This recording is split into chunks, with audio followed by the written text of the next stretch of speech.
আমি বলবো রে ও মুসলমানেরা, সন্তান যদি মা বাবার খেদমত না করে এর পিছনে দোষ হলো মা বাবার।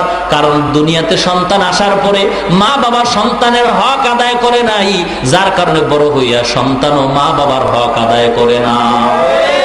কিয়ামতের ময়দানে আল্লাহ ডাকবে, যুবকের দল আয়, নামাজ পড়ছো না নামাজ পড়ি নাই, রোজা রাখছো না রোজা রাখি নাই, হজ করছো করি নাই, দাড়ি রাখছো রাখি নাই, কেন?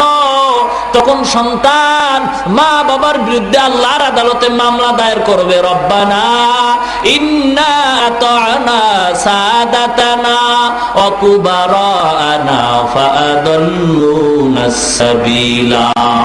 আয় আল্লাহ, আমি বেনামাজি হই নাই, আমার মা বাবা আমারে বেনামাজি বানাইছে। ও মুসলমান ইমানদার, আল্লাহ পাক রব্বুল আলামিন বলেন, সন্তান বলবে আল্লাহ আমার মা বাবা আমারে নামাজের বয়ান করে নাই, ওয়াজ শুনিয়া বাড়িতে ঘুমাইছে। মা কয় বাবা আজকে না ওয়াজ শুনছো, ফজরের নামাজে যা। বাপ কয় না, কাঁচা ঘুম নেই মাত্র ঘুমাইলে উঠেও না, ঘুমটা ডিস্টার্ব করো না। রমজানে মহিলা কয় বাবা ওঠ সেহরি খা রোজা রাখ, বাবা কয় না না ওরে জাগায় না, শরীরটা নষ্ট হয়ে যাবে। বলেনি? ও মুসলমান ইমানদার, মা বাবা যদি ভালো হয় সন্তান ভালো হওয়ার আশা করা যায়, ঠিক কিনা? মা বাবা যদি নামাজি হয় সন্তান নামাজি হবে, মা বাবা যদি পর্দাওয়ালা হয় সন্তান পর্দাওয়ালা হবে। দেখবেন যেই মহিলা নামাজ পড়ে, খোদার কসম করে বলি রে মুসলমান, যেই মহিলা প্রতিদিন ফজরের পরে কোরআন তেলাওয়াত করে, ওই মহিলার দ্বারা শ্বশুর শাশুড়ি জীবনে কষ্ট পাবে না। আজকের কোরআন তেলাওয়াত করে নাই, টিভির আওয়াজ দিয়া ভিতরের রুমে মা স্বামী আর স্ত্রী টিভির মাধ্যমে যৌবনের প্র্যাকটিস করে, আর ছেলেটা ক্যামেরা মোবাইল দিয়া যৌবনের প্র্যাকটিস করে, ঠিক কিনা? ও মুসলমান ইমানদার, আজকের গাভীর দুধ খাওয়ার জন্য তুমি বাজারে যাও, ভালো একটা গাভী কিনবা, মালিকের জিজ্ঞাসা করে গাভীর দুধ কয় কেজি হয়, বলে দুধ হয় 10 কেজি। কয় মায়ের কয় কেজি হইতো? কয় মায়ের হইতো 20 কেজি।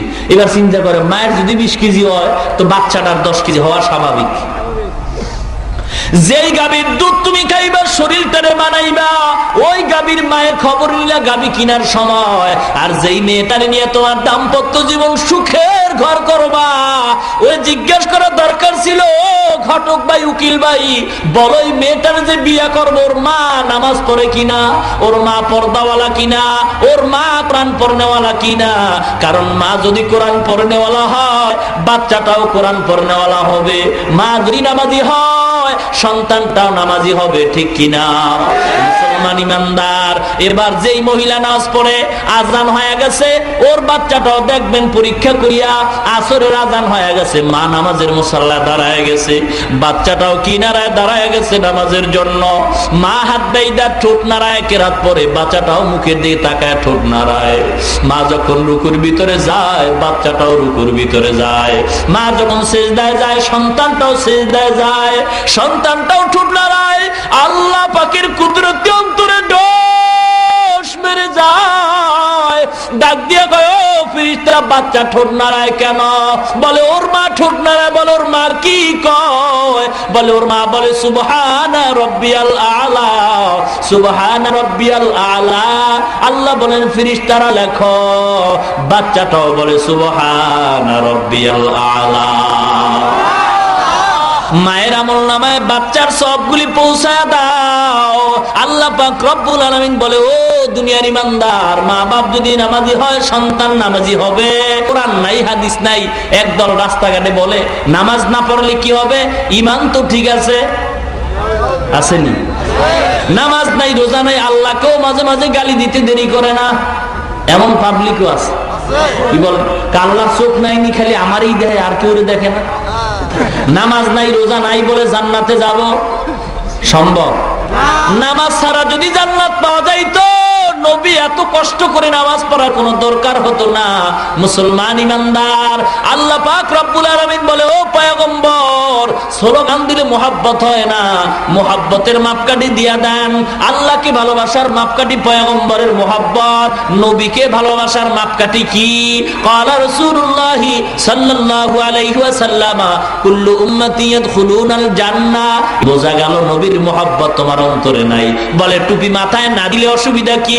আমি বলবো নবীর উম্মত হইয়া টুপি মাথায় দিলে অসুবিধা কি?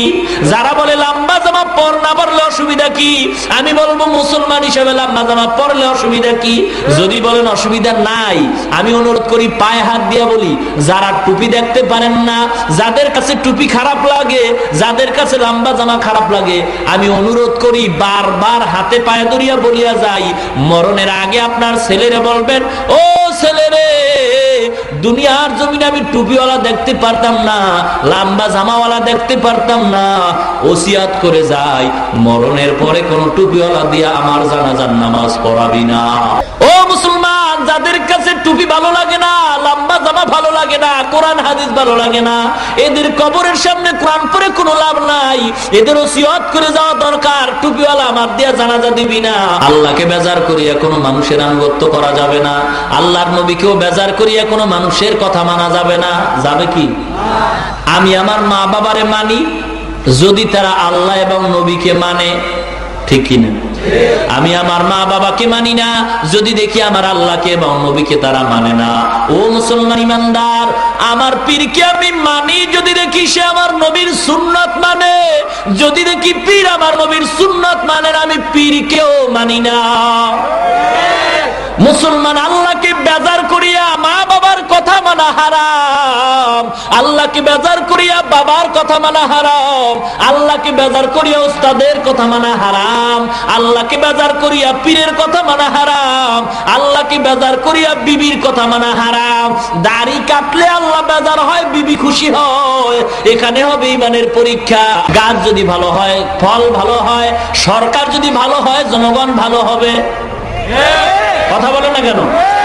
ও মুসলমান, মা বাবা ভালো না খারাপ সন্তানের দ্বারা পরিচয় হয়, ওস্তাদ ভালো না খারাপ ছাত্রের দ্বারা পরিচয় হয়, মা বাবা ভালো না খারাপ সন্তানের দ্বারা পরিচয় হয়, সরকার ভালো না খারাপ জনগণের দ্বারা পরিচয় হয়, পীর ভালো না খারাপ মুরিদের দ্বারা পরিচয় হয়, ঠিক কিনা?